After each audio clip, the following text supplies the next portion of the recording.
السلام علیکم ورحمۃ اللہ وبرکاتہ۔ بسم اللہ والحمد للہ والصلاة والسلام علی رسول اللہ وعلی آلہ واصحابہ اجمعین ومن تبعہم بإحسان الی یوم الدین، اما بعد۔ خلاصہ قرآن کی 19ویں مجلس میں آپ سب احباب کو خوش آمدید۔ سورۃ الفرقان کا دوسرا حصہ شروع ہو رہا ہے۔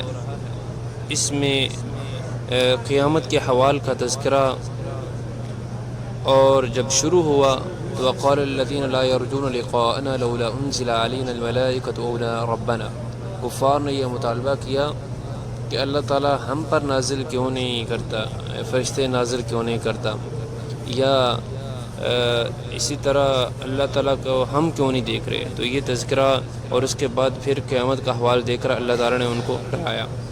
اس کے بعد برے دوست رکھنے کے نقصانات کا ذکر فرمایا۔ ہمیں بھی اپنے دوستوں کے بارے میں احتیاط برتنی چاہیے۔ ہمیں دیکھنا چاہیے کہ ہمارا دوست ہمارے لیے کیا بہتر ہے۔ میرا بھائی اور میری بہن ان آیات پر غور کرے اور وہ سوچے کہ برے دوست اس کو کس لحاظ سے فائدہ دے سکتے ہیں، جبکہ قیامت کے دن برے دوستوں کی وجہ سے اس کو اپنے ہاتھوں کو چبانا پڑے گا۔ اس کے بعد قرآن مجید کو چھوڑنے والوں کے بارے میں رسول اللہ صلی اللہ علیہ وسلم کی گواہی کہ وہ قیامت کے دن دیں گے، اور یقیناً وہی ظالم لوگ ہیں۔ اس کے بعد مثالیں ذکر فرمائی کہ جنہوں نے روز آخر کو جھٹلایا، اور ان کا انجام اللہ تعالیٰ نے ذکر فرمایا، اور قریش مکہ کا رد عمل بھی ظاہر فرمایا۔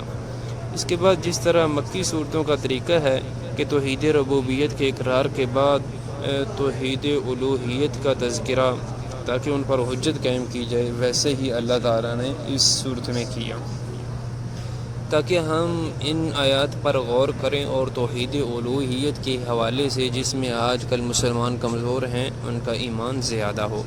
اس کے بعد سورہ فرقان کا آخر ہے جس میں عباد الرحمن کا تذکرہ ہے اور ان کی صفات کا تذکرہ اللہ تعالیٰ نے فرمایا۔ ہم غور کریں کہ کیا یہ صفات ہم نے بھی کبھی حاصل کرنے کی کوشش کی ہے۔ سورۃ الفرقان کا آخری رکوع پڑھیں تو آپ غور کریں گے تو انشاءاللہ وہ صفات ہمیں مل جائیں گی۔ اس کے بعد سورۃ الشعراء شروع ہوتی ہے نبی صلی اللہ علیہ وسلم کو تسلی کے لیے، جو ان کی قوم نے مخالفت کی۔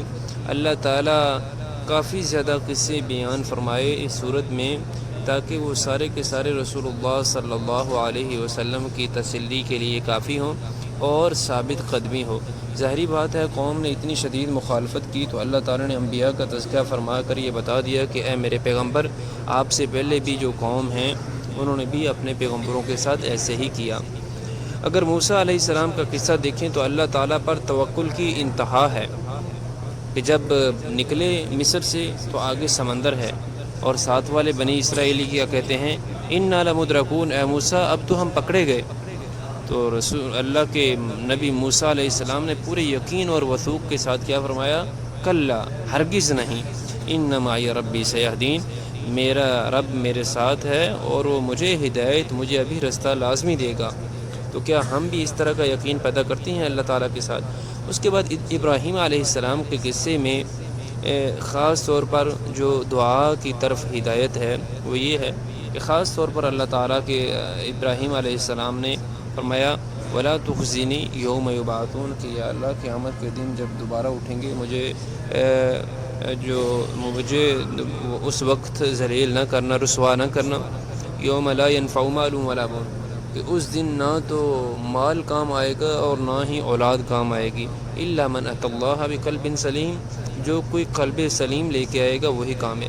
قلب سلیم قیامت میں نجات کا باعث بنتا ہے، اور اسی طرح قلب نسیم جو قلب سلیم ہے وہ شبہات اور شہوات سے بچاتا ہے۔ کہ ہم بھی ان آیات میں غور کریں تو دیکھیں کہ ہمارا دل ان سب چیزوں سے پاک ہے۔ اگر شبہات اور شہوات جو محرمہ ہے اس سے پاک ہے تو واقعی ہمارا دل قلب سلیم ہے، اور اہل جنت کا بھی دل قلب سلیم ہی ہوگا۔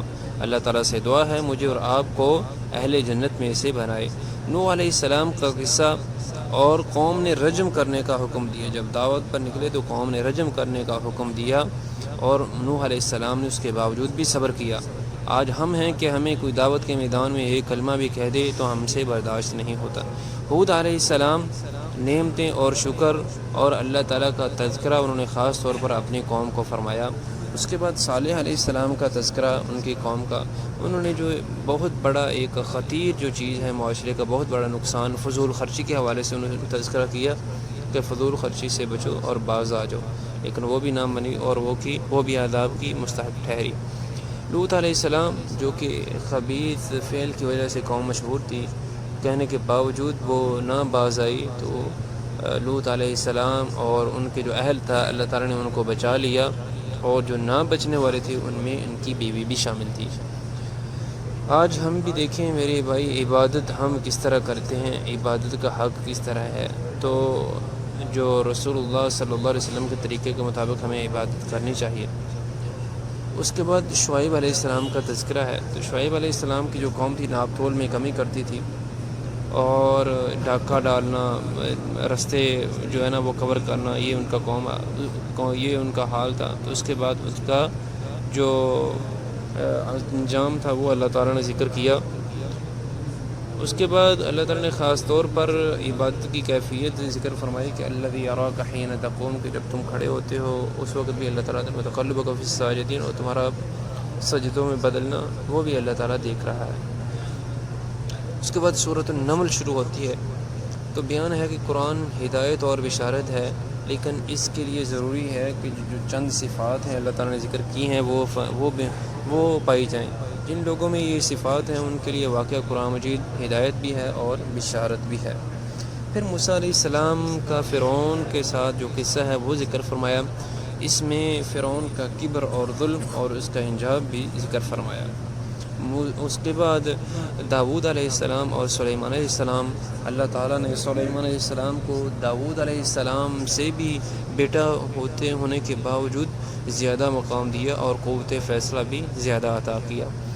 ہدہد کا قصہ توحید کی اہمیت کے لحاظ سے ایک اہم ہے، کیونکہ ایک پرندہ جو کہ بے زبان ہے اس کو اللہ تعالیٰ کے ساتھ شرک کسی طور پر بھی گوارا نہیں، لیکن افسوس ہے کہ آج کے مسلمان جو کہ صاحب مناصب بھی ہیں اور صاحب علم بھی ہیں وہ شرک ہوتے ہوئے بھی خاموش ہیں، اس پر آواز نہیں اٹھاتے۔